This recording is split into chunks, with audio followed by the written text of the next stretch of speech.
नमस्कार दोस्तों, स्वागत है आपका अपने चैनल मिस्टर एसबी कॉलेज पर। जी हाँ दोस्तों, आज 31 दिसंबर 2022 साल का आखिरी दिन। दोस्तों आज की डेट में साथियों हजारों कर्मचारी, आउटसोर्सिंग कर्मचारियों का कार्यकाल समाप्त होने जा रहा था। जी हाँ दोस्तों, आज का लास्ट डेट थी उनकी नौकरी की।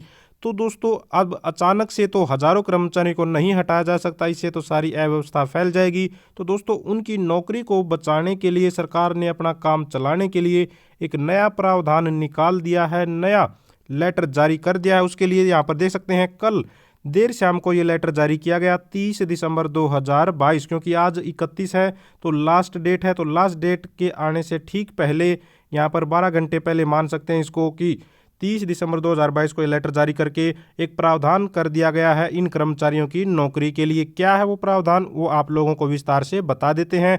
आइए जान लेते हैं। आगे बढ़ने से पहले रिक्वेस्ट है, चैनल पर पहली बार आए हैं तो चैनल को जरूर सब्सक्राइब कर लीजिए ताकि हमारी हर लेटेस्ट वीडियो आपको सबसे पहले मिल सके। तो देखिए दोस्तों, यहाँ पर ये जो पहला पैराग्राफ है इसका मोटा मोटा लबोलवाब क्या है वो आप लोगों को मैं जल्दी से बता देता हूँ। फिर ये जो दो प्रावधान किए गए हैं उसके बारे में बात करेंगे।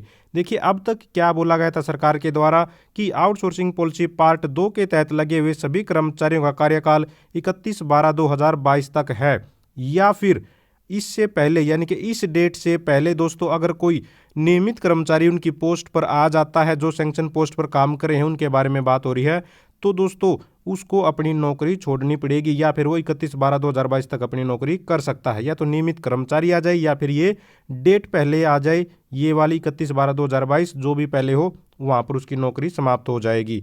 तो आज काफ़ी सारे कर्मचारी की नौकरी समाप्त हो रही थी, लेकिन जैसा कि हमने बताया अव्यवस्था से बचने के लिए सरकार प्रावधान तो करेगी ही, अचानक से इतने कर्मचारियों को नहीं हटाया जा सकता। तो अब ये प्रावधान किए हैं, इसके बारे में बात करते हैं।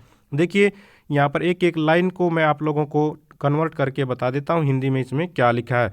The employees engage under outsourcing policy part 2 and working on group C and group D post.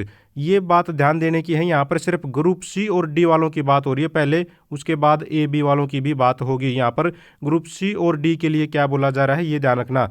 May be offered the option of being ported to HKRN। जी हाँ दोस्तों, उनको यानी कि ग्रुप सी और डी पोस्ट पर, सैंक्शन पोस्ट पर जो कर्मचारी काम करें उनको ऑफर दिया जा सकता है कौशल रोजगार निगम में पोर्ट करने का। जी हाँ, और यह समय, इसको ये जो पोर्ट करने का समय है यहाँ पर ये दे रखा है, a time of 3 month is given to exercise the option. तो इस काम को करने के लिए 3 महीने का समय दिया जा सकता है। कौशल रोजगार निगम में पोर्ट होने के बारे में बात यहाँ पर बताई गई है। ग्रुप सी और डी के लिए यहाँ पर ये बात हो रही है। मेरे ख्याल से क्लियर हो गया होगा, फिर भी क्लियर नहीं हुआ तो है तो हम इसका जो हिंदी वर्जन है ये हमने यहाँ पर ये देख लीजिए, इसको कन्वर्ट कर लिया, इसको हम अपने टेलीग्राम चैनल पर डाल देंगे, वो भी आप लोग यहाँ से देख लेना। बाकी इसको भी एक बार थोड़ा सा और यहाँ से भी पढ़ देते हैं। बताया जा रहा है, देख लीजिए यहाँ पर, जो भी आउटसोर्सिंग पॉलिसी पार्ट 2 के तहत कर्मचारी कार्यरत हैं दोस्तों, ग्रुप सी और डी को कौशल रोजगार निगम में पोर्ट किए जाने का जो है विकल्प दिया जा सकता है। विकल्प का प्रयोग करने के लिए 3 महीने का समय दिया जाता है। आउटसोर्सिंग नीति के तहत नियुक्त कर्मचारियों की नियुक्ति में विस्तार उन लोगों के लिए 1 वर्ष की अवधि का दिया जाता है जो कौशल रोजगार निगम के पोर्टल पर पोर्ट करना यानी कि होना स्वीकार नहीं करते हैं, यानी कि जो कौशल रोजगार निगम के पोर्टल पर स्वीकार नहीं करते हैं जाना, उनके कार्यकाल को 1 साल के लिए बढ़ाया जा सकता है।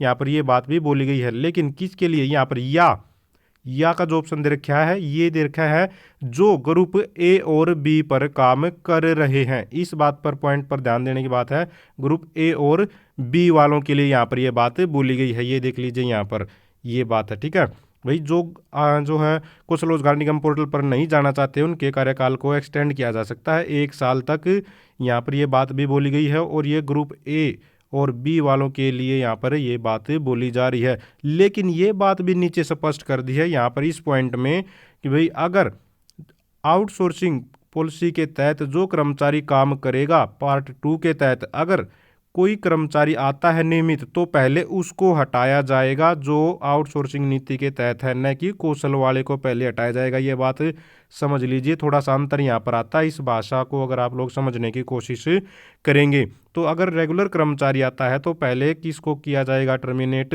आउटसोर्सिंग के तहत काम कर रहे कर्मचारी को टर्मिनेट किया जाएगा। यहाँ पर यह बात स्पष्ट बोल दी गई है और इसको ध्यान देने की, इस पर विशेष ध्यान देने के लिए स्पेशल यहाँ पर लिख दिया गया है। मेरे ख्याल से आप लोगों को क्लियर हो गया होगा क्या कहना चाह रहा है ये लेटर। फिर भी इस लेटर को हम अपने टेलीग्राम चैनल पर डाल देंगे, वहाँ से आप इसको ले लेना और अच्छे से अपना इसको रीड कर लेना, इसमें क्या कुछ आपके काम का है क्या नहीं है, तो आप लोगों को और ज़्यादा क्लियर हो जाएगा। साथियों, अगर आप भी चाहते हैं हरियाणा में एजुकेशन से रिलेटेड आउटसोर्सिंग कर्मचारी से जुड़ी सभी प्रकार की खबरें समय पर पाना तो चैनल को जरूर सब्सक्राइब करें, वीडियो को लाइक करें, दोस्तों के साथ शेयर करें। Thank you very much.